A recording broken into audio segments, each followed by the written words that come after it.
First, they ignore you. Then they laugh at you. Then they fight you. Then you win. I heard him say the revolution won't be televised. Al Jazeera proved him wrong. Twitter has him paralyzed. 80 million strong and ain't no longer gonna be terrorized. Organized, mobilized, vocalized. On the side of truth, the Medunya's living proof that it's a matter of time for the chickens home to roost. Bouazizi lit the hoof. And it slowly ignited the fire within Arab people to fight it. From Tunis to Khan Yunis, the new moon shines bright as the man's spoon was as mass as the man writes in the spell rumors of disunity, communally removing the tumors. Rotten hukumas, we're making headway, chanting down the dictators, getting rid of dead weight, opening the floodgates like the streets of Jeddah. بوابة الثورة مفتوحة وما بنسد. We've been empowered to speak, and though the future is uncertain, man, at least it isn't bleak. When our children can be raised not in a cage but on a peak, the inheritors of Mother Earth are meek. Freedom isn't given by oppressors, it's demanded by oppressed. Freedom lovers, freedom fighters, free to gather and protest for their God-given rights, for the freedom of the press. We know freedom is the answer. The only question is, who's next? It's very bad for my government. I haven't food, I haven't anything. Me and my children, I will die today. 4 3 Africa. Only the mention of it makes me want to. Makes me. Only the mention of it. Africa. The place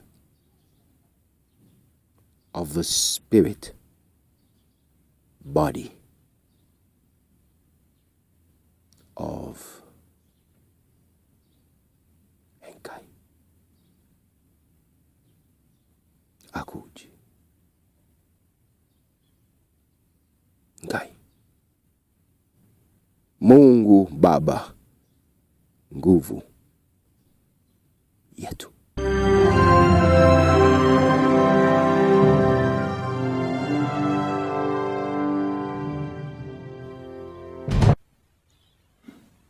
Selected Writings and Speeches by Marcus Garvey.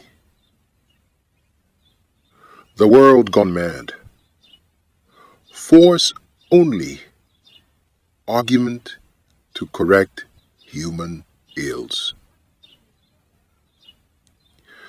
We see a new Ethiopia, a new Africa, stretching her hands of influence throughout the world, teaching man the way of life and peace, the way to God.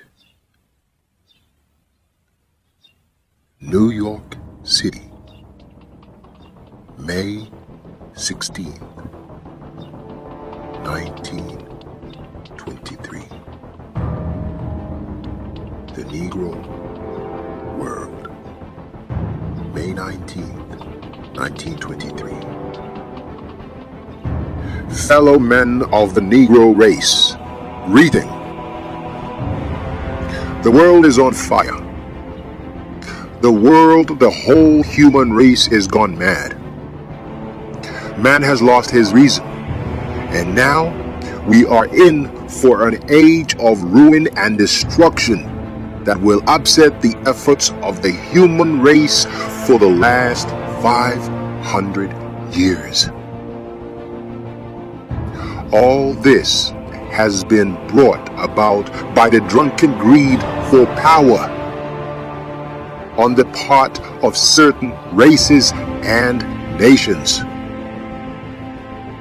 We are in such a terrible mix-up that one would not wonder if man gets his hell right now and not hereafter.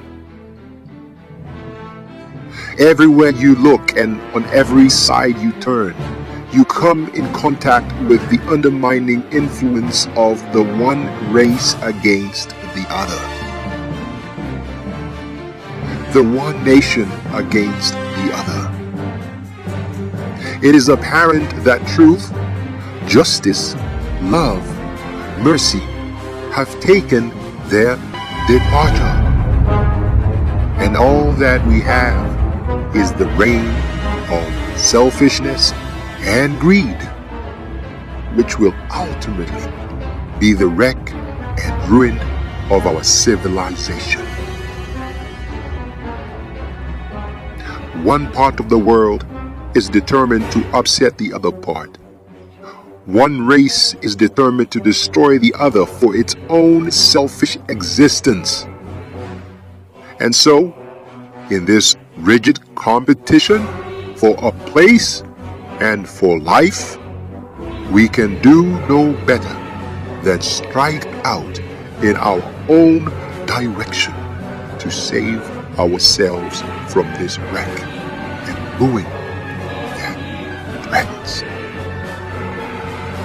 The Universal Negro Improvement Association steps out speaking in unmistakable terms on behalf of our own group and in language forcibly and uncompromising. We call upon each and every member of our race to gird his armor on and be ready for the fray. It is no use talking about settling this human question with prayers and words. It cannot be done. It can only be settled by force. This is the only argument that the races and nations of the world understand in the 20th century. England is speaking with force. France is speaking with force. All the other European powers are speaking with force as their only language.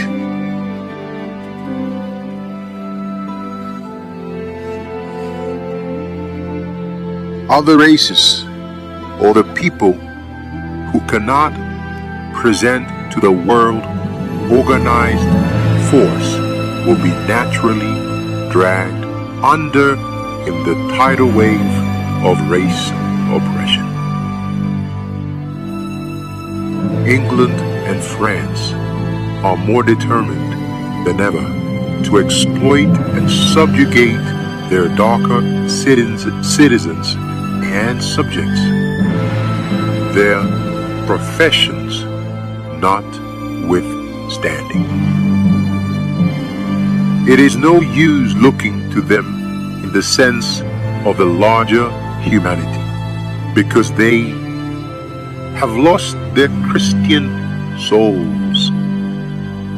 Englishmen and Frenchmen no longer think of humanity in the terms of Christian brotherhood, but in the terms of pounds and francs. England wants money, France wants money, Italy wants money, Belgium wants money, Portugal and Spain want money, and the only place that they can grind it from today is Africa. Hence, they are making one mad determination to exploit and ravish that country, this land, the land of our fathers, without any consideration for humanity or Christian fellowship. If they profess other than their lust for gold, then we know it is a lie. It is all a farce, pretense, hypocrisy. Let Robert Cecil Rhodes talk, and Ryan and Mussolini. Their voices will be lost in the wilderness of African hope, because surely we will not hear them. We heard Chatham before we heard Gladstone. We heard Chamberlain. And out of their profession of human love and brotherly consideration, we find that Africa has paid the price in blood and in wealth for the expansion of the British Empire, to the loss of millions of native Africans and Negroes everywhere. We are tired of this kind of political hypocrisy. Therefore, we are calling upon the 400 million Negroes of the world to listen to no other voice than that which beckons us on to action. The voice that commands us to go forward in the name of an emancipated race, an African redemption. The voice that says, march on with the hope of a brighter future, with the throwing off of the influences of the past. We have come to the turning and parting of the ways. The black race needs look no longer to any other race for succor, for advice, or for political help. We must naturally look to ourselves. More and more we become disappointed in all our hopes, disappointed in all our ambitions, depending as we have been upon others. In America, we are gradually being thrown off political and disappointed socially and economically. Within the British Empire, we are only the scapegoats of a sober and seasoned diplomacy. Fool. In France, we are only made the dupes of a crafty statesmanship that hopes to profit by the ignorance of those whom they deceive. How therefore can we depend upon others? Doing so will mean nothing else but our present and future ruin, such as has been in the past. The days of slavery are not gone forever. Slavery is threatened for every race and nation that remains weak and refuses to organize its strength for its own protection. Slavery has no day and no time. It is present when the strong race desires to oppress the weaker race. Negroes, black people, be careful of what you do today. No one can tell what our condition will be tomorrow. Whether it be slavery or not, if we do not strive toward the goal of racial strength, of racial power, political and national independence, let us rally around the banner of the red, the black, and the green, the universal emblem of African redemption. Let us stand by the colors as the Englishman stands by the Union Jack, as Frenchmen stand by the tricolors, and as white Americans, stand by the stars and the stripes. For us, let the vision be fed. The vision be one of hope and encouragement. We need not look to the darkness. Africa shall be redeemed. Negroes shall be emancipated. But all depends upon our present deeds, our present acts. Shall we go backward? The Universal Negro Improvement Association answers, no. We have come upon the stage in time to save the entire race from destruction. All that we want is that each and every one will enter the fold of this great and noble organization and let us unitedly march to our destiny. Turn your attention not away from Africa, because Africa shall be the only salvation and solution of this great problem of race in America and the Western world. Africa, the land of our fathers, beckons us home, if not in person, in sympathy, in sentiment, and in moral and financial help. So why shouldn't we help her to throw off the shackles placed upon her by an alien civilization and alien races?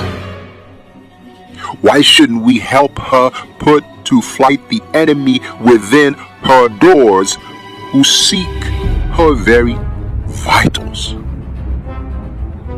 Oh, Mother Africa, oh land of our fathers, to thee we come. To thee we pledge our lives, our manhood, our strength, our all. Because through thee and thee alone, we see the avenue to happiness, to peace, and to everlasting glory.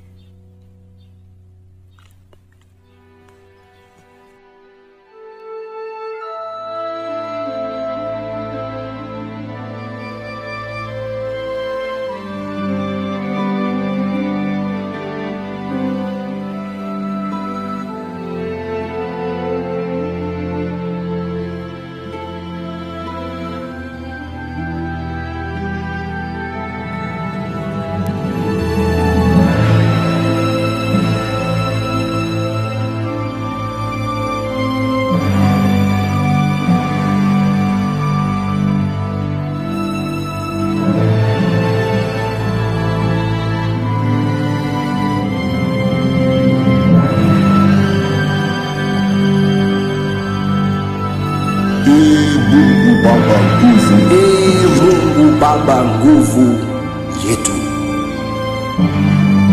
ilete baraka wetu, haki iwe ngao na mlinzi wetu, na tukae na undugu, amani na mapenzi, ndio tuimarishe uhuru.